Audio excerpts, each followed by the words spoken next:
Hey everybody, it's Funny here once again. Hope you're doing well. Today I am rambling about the ERM Polygogo. It sounds like this.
Okay, Polygogo sounds like a 1920s dance move.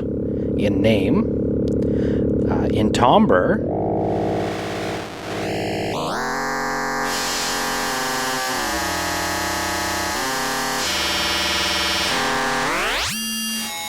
maybe not so much.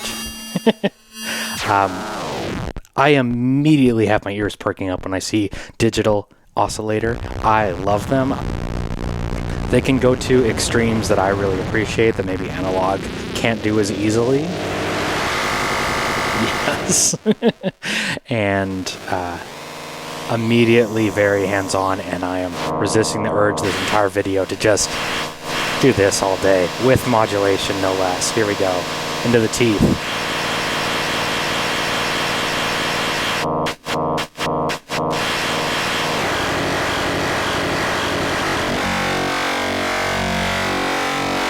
Might be the fastest in any video that I've done this, but reverb.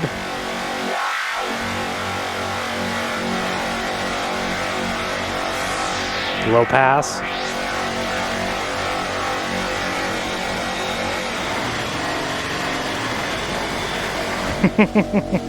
Let's actually talk about it, shouldn't we? So what is it actually? They describe it as a graphical oscillator with polygonal synthesis, polygonal, originally invented at ERM by Maximilian Rest and Christoph Hoderlein. Sorry, I'm going to butcher all those names. Based on complex two-dimensional amplitude shaping of sine waves combined with internal modulation sources and a new type of wave folder. The main algorithmic core is carried out on a digital processor to guarantee absolute frequency stability for internal modulations. The stereo wave overflow output is a classic analog circuitry to retain unprecedented crispiness and an open sound. It is crispy. That's a good way to describe it. There's something special here. And for context, I never looked too deeply into this one because it is no longer in production and it was always pretty expensive during its run. But I had some trade-in cash at our local dealer, Nightlife Electronics. Shout out Nightlife Electronics from trading something else in. And a used one of this came up fairly cheap, so I picked it up. And I'm immediately like, wow, where was this all my life? I'm going to lean on the manual a little bit more than usual today because polygonal or polygonal synthesis isn't something I'm super familiar with. I'm definitely of the analog subtractive workflow more, although there's a lot of overlap in here, and I want to kind of talk about that a little bit too, that a lot of the times this is a very fun and interesting way to explore crazy, wild digital sounds, those things that I love, but sometimes you'll be looking at the oscilloscope like, yeah, that kind of amounted to a sine wave sometimes, and that's okay. You get some awesome timbres, and the workflow on this thing, I'll just say off the bat, is outstanding. I'm feeling a little bit like, where the hell was this all my life? But so you get two outputs. You're kind of listening to coordinates on the graphical display, they describe it as. So the X output is on my oscilloscope on the top and the Y output is on the bottom. Often, because it's cycling, they aren't very different, but they have some really cool stereo animation things that happen on there, is generally what happens. At super slow pitches or cycles, you might be able to get some super unique different sounds out of the two outputs, inputs, but I look at the Polygogo as like a stereo oscillator, and I love it for that. I'll just talk quickly about the whole panel as a whole. We have these huge long throw sliders, which are lovely. I wish there was a mixer with these, although there probably are some. It does remind me of the sidecar a little bit, because these are just like tons of throw. They feel really nice. I know sliders are more expensive than encoders. Lots of modules don't use them, but there are encoders on top. Many of them are center detented, some are not, including the first couple here. They usually act as fine tunes, literally in the case of the volt per octave or pitch parameter. But if we go over to the second parameter, it'll act as like a fine tune.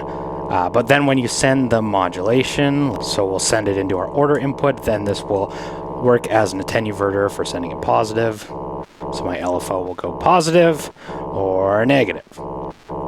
And because this is a bipolar LFO, probably not going to make a ton of difference other than in phase. But if you're sending it to unipolar CV or an envelope, that will either send it positive to the right or negative to the left. Now, I'm probably going to say this tons through the video, so I want to just kind of start it off here. No menu, no shift buttons, no presets, no bullshit. I know lots of people will hate that. When it comes to Eurorack modules, we're never ever willing to rein in any of the scope. We want everything. We want all the depth, all the complexity, all of the features, all those things. This is fucking beautiful. When I saw this in passing glance, I always remember thinking like, oh, I bet that looks insanely complicated. There's probably tons of menus and presets and diving and all this stuff to learn. Absolutely not. What you see is what you get. Nothing on here is behind a shift function. Everything on here is as it's presented, and that is absolutely beautiful. There are 3 parameters for some of the buttons. The op ratio has different values, but that's about as convoluted as it gets, and that is absolutely beautiful. I wish more Eurorack modules were as immediate and hands-on as this. You might look to this and think maybe preset recall would be a nice thing given how complex it is. I am loving how immediate this is, so I'll warn you now, I'm probably going to continue loving it throughout the video. It's also an FM synth, if all the polygonal madness wasn't enough for you. FM on top. Let's get into it all now here. So we have a whole bunch of parameters, and I'm going to quote from the manual so I don't misspeak at all. We have the pitch one, which they describe it as volt per octave, and it is not quantized, as you're hearing, but does accept volt per octave in, and fine tune at the top. The second one is the order, which is used for adding overtones and harmonics. So I'm going to try and bring a knit patch out of the Polygogo, but it's kind of convoluted to do so, right? If I bring all the knobs up to noon, well, that's not very knit. So we don't want to do FM for our knit patch. I don't want to do too much roll. I don't want to do too much teeth. I'll have no fold, no FM in. If we go to the order, this is setting the count basically of the sides. So the less sides to my polygon, I will enter into saw territory at the end, watch the waveform output as well as our shape that's moving on the screen. And you get into saw territory at the very end. I always think that's very interesting. I want to do a little bit of lower here. I'll turn this up a little bit now that we're getting into the weeds. But I think modulating in here, if we can just do that real quick here, I'll make a real slow LFO. That sounds absolutely marvelous. If we do it a little deeper. That, modulating the order is kind of an essential for me. So if we bring this up here, deeper modulation, faster even, go up to audio rate, negative,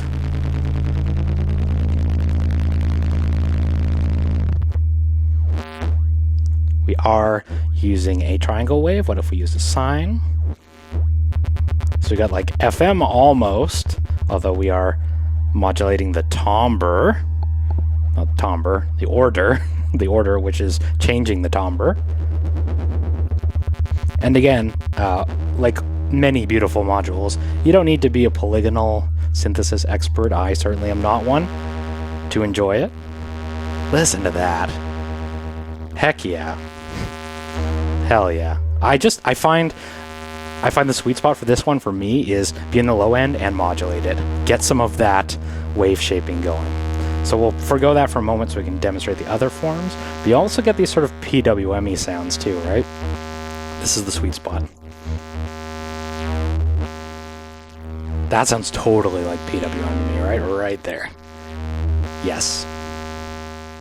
And then the teeth, so they describe the teeth as making the harmonics louder. Just for demonstration purposes, open this aperture-looking shape up, add some teeth, and in the polygonal sense, you see it adding more and more gaps. At the oscilloscope level, you can see it becoming less sinusoidal, and I won't say wave folding because it's not folding over on itself, but it is adding harmonics, like they say.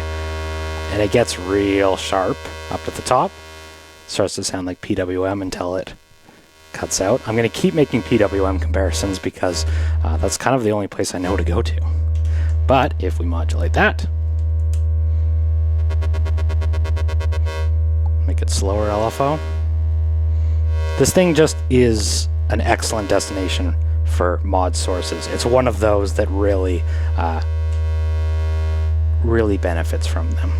So that's that. Then there's roll, which you see will rotate it. Now I'm a little bit confused on the difference between roll and FM, because FM would be modulating this pitch and it has an internal 2-op FM system, which is a beautiful thing, but the roll does increase its timbre.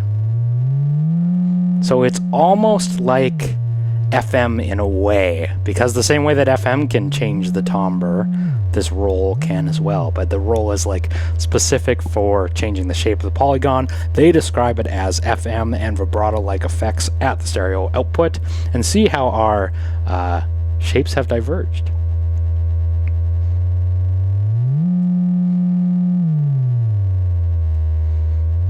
It's interesting.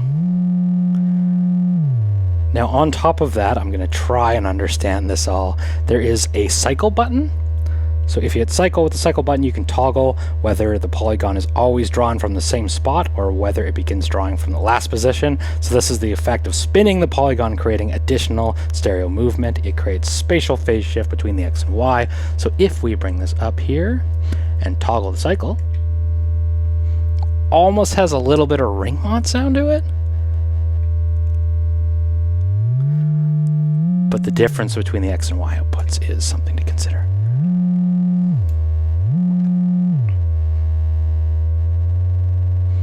And then on top of all of these things, there's also FM. This is a beautiful, straightforward, simple addition of a FM operator. We have the ratio, which is linear FM operator ratio, and then amount in the last one. So if we come in here, like,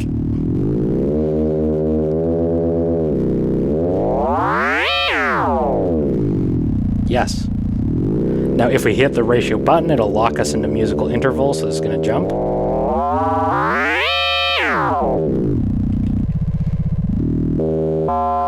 These are harder jumps too. And when you hit these with modulation,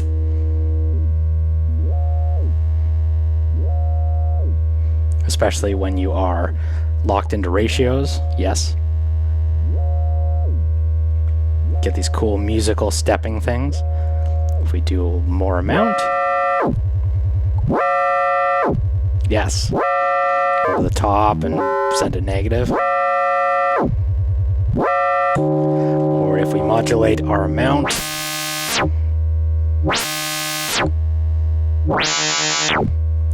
negative on the side, so you see it's 1 to 1 in the middle, but if we get negative intervals or fractions, I guess, yes. And there's FM in, so we can do this externally if we don't want to use the internal FM. Just using audio rate from the 3 body or syncing it. And that's really interesting. You see it's like the drawing of the polygon is cycling, so it's not making it all the way until I increase the pitch, or decrease it rather. There's so much on board to explore, and we haven't even talked about the fold, so let's get to a more straightforward sound.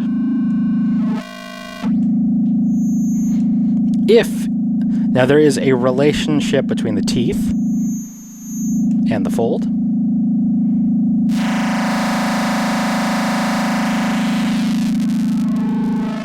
The teeth is normal to the fold unless we break that with CV here. So when we crank that fold, lower the teeth, lower our pitch, cycle this a little bit more, maybe add some FM. There's so much to explore. Regular button will smooth the order of it out. I like to leave it off just because I want more straightforward, harder edges in my mind.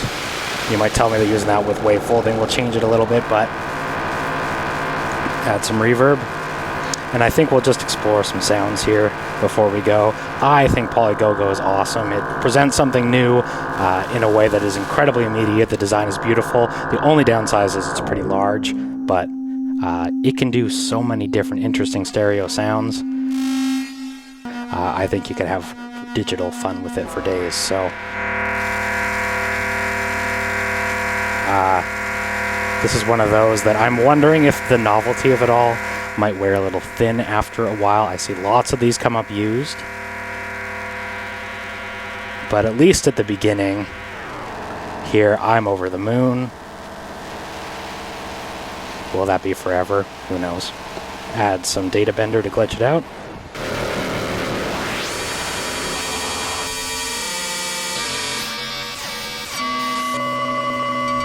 Yeah. Send it a sequence. I'm just enjoying jamming it so much that I haven't even done any of that.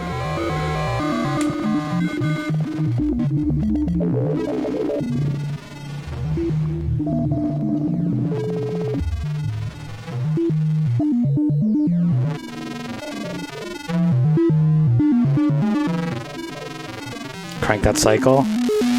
Crank that roll. Crank our fold.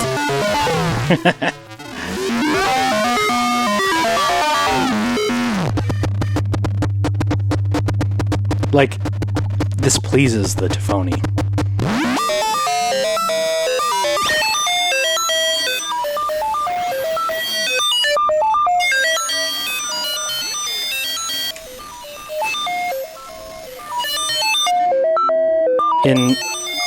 Yeah, something that on the surface that is a lot more complex than regular analog waveforms can kind of be more straightforward to explore when you're looking at the two of them. Although it's so tempting to just get into noise territory. More. Right, because wow, I'm looking at that crazy galaxy, but on the oscilloscope it's just noise. Yeah, Polygogo is awesome. Alright, I'm Tafony. Thank you so much for watching. Like, comment, subscribe, do all that good stuff. I'll see you in the next video.